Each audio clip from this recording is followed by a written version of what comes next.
Goj, right? You have to have the money to be able to utilize, of course, any of those buy stations. You need to have the utility, the tax, the lethals, everything you need for that final push. You can't be in a situation where you're hurting for things like plate or otherwise. But here we go. We start the man himself, Joewo, the team that won map 1, hoping to go back-to-back here in map 2. But we are officially underway. Lulu's throwdown is getting spicy already, and I'm excited to see who comes out on top for $750 for map 2. Yeah, it'll be cool to see where it looks like they're going to be landing castle, and I was expecting to see some decent hot drops there on market. Saw that in the past in several other tournaments. Castle's another solid spot. Obviously have some nice high ground, ton of loot in this area as well, and ability to outplay your opponents based on the way the castle POI was formulated, with a lot of like tight hallways and things like that. A lot of different angles to just play better than your opponents, outplay them with movement, etc., which is that team's exactly trying to do at any given moment. They have the gun skill, but early aggressive kills here from Destroy. That's Reed Boy on the other side, who just got picked up by Iceman Isaac for the event.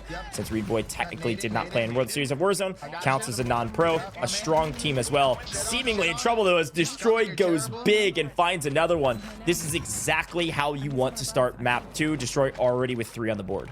A massive start. You said it yourself. You're going to need to go ahead and loot up. You heard Destroy. You need plates. Yes, you do, because, well, you're probably not going to have as much success in team fights like that if you only have 1 plate to your name. But an amazing start for them to get that cushion early on.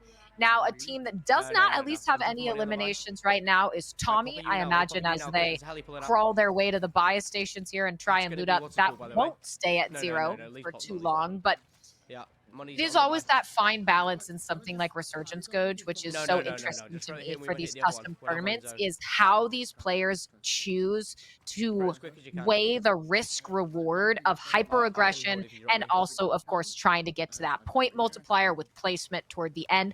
Some teams, they find that secret code. They're able to be incredibly consistent. Others, not so much. But as we swing over to Lululuvely, the namesake, of course, of this very tournament, and looking to maybe get a map win of their own. Over here. Yeah, certainly possible. Great IGLs with the side of Unrational and Adrian. They've definitely played some Resurgence. It's not necessarily the mode that they favor on paper, but Unrational grinds crazy hours on the stream. Now, Lulu's in trouble. Unrational's in trouble. That means Adrian's job right now, stay alive. Do not care about anything else. Tommy is flying at this team, and it looks like playing with Jukies here on the other side. They might be trying to push this fight and continue to keep up this aggressive play style. If you can hit some of those zips, you can hit some of these high ground positions to fly on enemies and catch them unaware. That's some of the best ways to grab eliminations. Now, this is where Tommy died last time, though, was swimming around in this canal. So needs to be a bit careful about that, considering the weapon bans and things like that. You can't be fighting in the water, but you can use it for rotations as long as you don't pop out and try to catch some a gulp of air at the wrong time and see Breadman on the other side just lacing you down. But so far, so good for Tom. 2 now and continuing to play aggressive. They're almost playing, and it looks like finally Hicks is going to come over and try to help Tommy out, potentially from a high ground spot. Nice spot from Tom. That's Biffle on the other side and Swagg going down. I was going to say they were kind of playing almost Tom playing the aggressive role and the other two playing a little bit back. But Hicks finally jumping into the mix, and it's Juki's the one trying to stay alive. Well, and huge out of Jukies and Co. to provide that support at the end and turn it into eliminations. And, well, some of the teams that are getting peppered in these helicopters, they are useful, but they do make you a fairly easy target. Start to go after spots, one flying in, and, well, I don't know what's going to happen there. Could be a player getting blended up in the skies. We swing back over to Shifty and Aydan's team. Shifty will go down, forced to scramble away. Try and reassess this. Femur needs to back off. Just try to get those plates in, but no time to do so. Constant push, constant aggression from the other teams around them. You've got 10 seconds till Shifty is able to spawn back in, try and get back to his gear. We know how important that is on a regain and Resurgence as well, if you can get back to your loot, your weapons. Yeah, I mean, this isn't Resurgence pubs, right? In Resurgence pubs, everybody's going for, like, kill records and things like that, so you usually wipe 1 or 2 players on a team, and then you leave, because you want them to regain. in customs for Resurgence, if you wipe 1 or 2 people, you fly at that team. You have player advantage. You have to wipe that squad so that you better yourselves in the tournament. Total of 19 teams in right now, and grabbing some loot. Ice is in trouble. Does swim to a bit of safety here, using the terrain to his advantage. The question is, where did this player go? Where did this player go? Well, right across the water. Gets taken down. Unfortunately, doesn't realize that a player is immediately to the left. Expected them perhaps to be up in that building, but the call out is there to try and be able to get that revenge. But hey, a 6, 7, 8 second resurgence time, really not bad. Iceman should be back into things very, very quickly. But we swing back over now. Femur alongside Aydan and Shifty. 1 elimination, so not excellent just yet, but we're about to double that up. Does get a nice down onto Adapt, a player whose team we expected to do well earlier on in this tournament. But now it's time for Joewo, the winner of map 1. We're going to have a streak go down. We'll see what he can find with it, just trying to get a good angle on anyone who's flying in from the sky, and what looks like there's multiple. Yeah, a fun conversation point. We saw Lula earlier with the helicopter up above. This is something that you sometimes see in these resurgence tourneys, is people flying around in helicopters trying to chop up the people that respawn in the air because, well, helicopter blades do a sizable amount of damage, but it's not necessarily the only strategy you can use to your advantage. People on the ground definitely need to get some kills as well. Joe in a bit of trouble on the wrap. Definitely playing edge of zone, which is what you'll traditionally see most of these players doing, but gonna have to likely get caught in the rotation. And yet again, this is the second time we've caught Joe with 0 plates to his name and a tough rotation. Oh, I would argue definitely needs him, but you're right. I think he's thinking he doesn't need him. I think that's a very fair assessment. Now, with the snipers, again, Signal 50 banned Katie, but I like this Ruby's armory build for the snipe. It can work if you can hit a couple shots. It's just not quite the Signal 50 that the boys are used to for World Series of Warzone. Well, and things like snipers and something like Resurgence tend to be, no pun intended, hit or miss, though, on how effective they're going to be for your team throughout the map, right? A lot of the time, it seems like long-term, something like ARs or something that's fully auto will get you more consistent results. But of course, it depends on the day. It depends on how good your shot is. Now, Joewo still no plates, but just trying to get away, maybe rotate around towards E-baits, and it will be Lights Fire coming back in just 5 seconds. So nice job not being too overly aggressive, taking risks they don't need to. But here's our first look at FIFA kill for the day. You really want me to just 2, 3 eliminations here, and not too bad of a start for them, depending on what the rest of the team has, as we get to that less than 50 high 40s mark for players remaining here in map 2. If you're just tuning in, it will be 8 maps of Vondel, $50,000 on the line, and Huskerrs shooting the floor. Hey, got to sometimes, you know. Just let him know you're here. Remind come and get me. He's involved. Huskerrs breaking shields from distance. Look, there are very few advantages to playing mouse and keyboard on Warzone. One of them, though, is lacing people from distance. It's much easier to rip people off headies, so that's what he's going to try to do. He doesn't necessarily want to get in some close-range gunfights against some controller players that are like that medium, short range. Barrel stuff, sure. Medium, short. Controller wins every single time, but it's Huskerrs. Huskerrs can go big. Gets them weak is going to push the equation. We've said this 1,000 times. We'll say it again, Katie. When you have player advantage, you better push. You better wipe that team. You've got to get some of these squads out of here and continue to farm kills along the way. Still 19 teams left in the lobby. Nearly every single player is up, but that resurgence timer is only about a round away from closing. So everybody get your kills in now before it gets dicey. Unrational going down. That means Lululuvely is in trouble. E-baits, Lights Fire, Joe on the hunt. On the hunt, and again, Joewo with a gas mask play, able to get some of those elimination cleanups, but Z-Smith with a down onto Reed Boy, not what you're going to want to see if you're Iceman Isaac. Why? Because you got 15 seconds before one player gets back, and this is some of that 25-meter distance in action. If you can keep moving, you will reduce the timer on the resurgence for your teammates. And now in a good spot to get Reed Boy back. Skullface soon to follow. Knows that at least one is up top. Gets a nice break onto the armor. Can't quite convert it into a down, but will help Skullface get back. And now Iceman in a bit of a tricky situation, and well, gets cleaned up. But the respawns are in. That's Capture on the other side grabbing that elimination. That means Knight and Z-Smith are close by. Watch out for that trio. They could go big in this map if they stay alive. Here we go. Fire Sale active is helpful, especially if you're somebody like Joe who's always lacking resources. Buy that durable gas mask, buy those plates, buy anything you can, reduce prices, etc. All a huge win in these crucial final moments.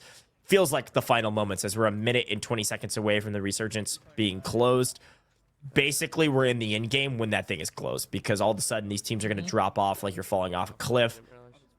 See, Juki's getting wiped here, so Tom's going to play the slow strat here. Just make sure the boys get back. It's just never worth risking it. If you can move to reduce the timer, fantastic. If you can loot, that's great. Otherwise, just bide your time, get them back, and then reassess from a different angle. Look, resurgence is everything. It's huge to get your teammates back. You got to find them weapons, though, as well. So if you lose your loadout weapons and it's near another enemy, like you do need to loot to hopefully help them out. Or a lot of players will split their primary weapons from their loadout with somebody else on their team that just came back. We swap over to Kins. Good to see Kins in the tournament. Team Blicky, though, getting the better. I think actually losing out on that gunfight as well. So it's just a tract left alive. Need about 10 seconds or so. Should have no problem doing that if he continues to run. There's that on the move. Bang, right back into it. Yeah, that was massive. The kill as well. You watched how quickly her resurgence timer evaporated. But now we swing back over to Knight. It is going to be some chaos right into the action as we get into the final 10 seconds of the circle, the final 10 seconds of resurgence being active. And this is not where you want to get caught in the water. Reboy goes down, as does Z-Smith, in a bit of trouble here. Knight trying to stay alive, does have his teammate to back him up, but as resurgence ends, just in the nick of time, Z-Smith's able to hit it. But hey, he says, no, I don't want to wait 25 seconds. It is too risky. Let's use the flare. Let's get you back ASAP. And I think, Goj, that was the right call. Yeah, it's a huge win, too, because Z-Smith can live ping or try to live ping enemies above and give vocal comms. Like, this is huge. If we could do a quick listen in, that would be awesome. I'd love to hear how they get out of the situation. To see, like, look, the zone's at your back. There's teams holding you. There's teams above. Comms are wild. Let's see that listen as they grab a nice knock from above with the nade. Yeah, to the right, He's getting laced. Weak on the wall. Tagged him again. He just backed up. Right here behind this wall. Yeah, right here. Tagged a little bit. We have a portable right here. I'm gonna try to get a UE, okay? Alright. Have mad smokes. What should we push up to? What are you guys thinking? I want to push up behind this ammo crate and use it as a head glitch. Bet. Waiting shot for this window in front of me from this house? Yeah. To the right on the wall. Oh, I'm getting lased. I smoked the house. Nice. Do you guys think we should push to the house? I might get naded right now. On my live, weak so 20. one shot. 20 on my live, on the wall. On the wall. Yo, you guys want to open that real quick? Yeah. Get the armor box out of it, bro. Katie, they are not out of the weeds yet, but I like the play. They realized quickly once they grabbed some information gathering tools, UAVs, otherwise just in the air, that there was only one person holding them on the edge of zone. Everybody else is across this river. So as long as they can keep up the smokes, they should be okay. And that's exactly what's happening right now. I love those comms out of them. What are we doing? Where are we going? Knight, again, not going to be afraid. The IGL make the calls he thinks are best. And that communication, especially in the chaos of the end game of Resurgence, can make or break how well a team does, as those placement multipliers are going to be coming into effect sooner rather than later. Circle 5, just 40 seconds away from beginning to close. As we take a look at Joewo doing a little bit of laundry, a little bit of cleanup. Well, might have to do another wash because gets hit, tagged up immediately upon exit from that laundromat. Flies, though, into the next house, just trying to close the gap on where these players are. Use that SMG to best effect. Doesn't see anyone, but of note, 2 eliminations. They had 17 as a team when they won map 1. So depending on what the rest of the team has, could be in a similarly good position. And I actually like, based on this circle, where they're at. Yeah, I was going to say the same. Zone's actually a really good spot. They would love to take high ground here. But, okay, so they're calling out. Lightfire is actually dropping his gas mask for Joewo to use instead, because Joe can make some crazy wraps with the durable. So that's a team that maybe is going to kind of hold out to the top 5. There's still 15 trios alive in this circle. Cap last alive for his squad. All of a sudden, this team is in trouble, and they're just inside the multiplier, just barely, I believe. 1.1 times multiplier achieved with 15th place. The final remaining place that will actually receive any multipliers, everything else goes up from here. Limax taking down Huskerrs this time around, pushing the equation. In trouble. Look how many teams are going down quickly. Down to final 10 here, Katie. And Joewo squad full up, durable gas mask in hand. They're ready for it. Lula getting involved in 4 and Jace. Lula, take a look at the eliminations. Lula is going huge right now. This could be a massive, massive game from them if they can close it out. As I say, that one goes down, but Breadman there with the cover, they're able to make it 13. And this could, if they get into good placement, even if it's not first place, a second or a third could be absolutely massive as Breadman gets the team wipe onto Mayapo, and you said it, blink and teams are disappearing before your eyes without that resurgence available to them as Circle 6 is now closing. But look at where they're going to have to go. They have to rotate right through the open. There are streaks over their head, and they are going to need some smokes. I sure hope that Breadman has at least one available. Yeah, this zone pull is so unfortunate for them. Now, if they have some gas masks across the board, they can stay a little bit patient to try to make it into top 5. We'll see. That 12 eliminations, by the way, likely a sizable portion of those came from the helicopter play. I'm telling you, helicopter chopping is crazy in this mode because so many people are respawning.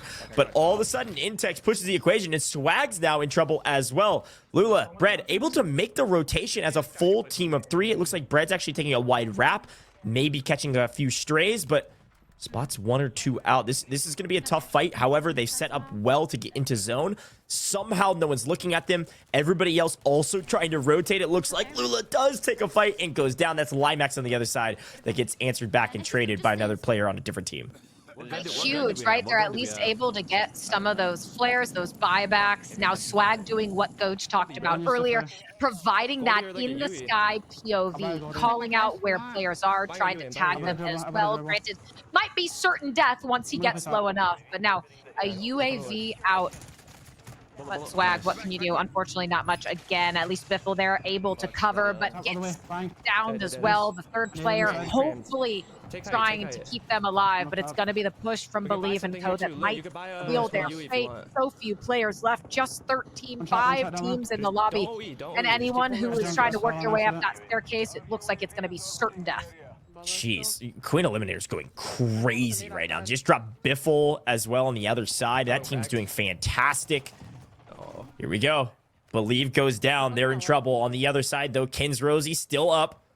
Inside the final zone, there's definitely floaters up above, and there's a total of 5 teams somehow inside of the gas and up above. Drop down, and all of a sudden, we go down from 5 to 2. Immediately third place there for Swagg.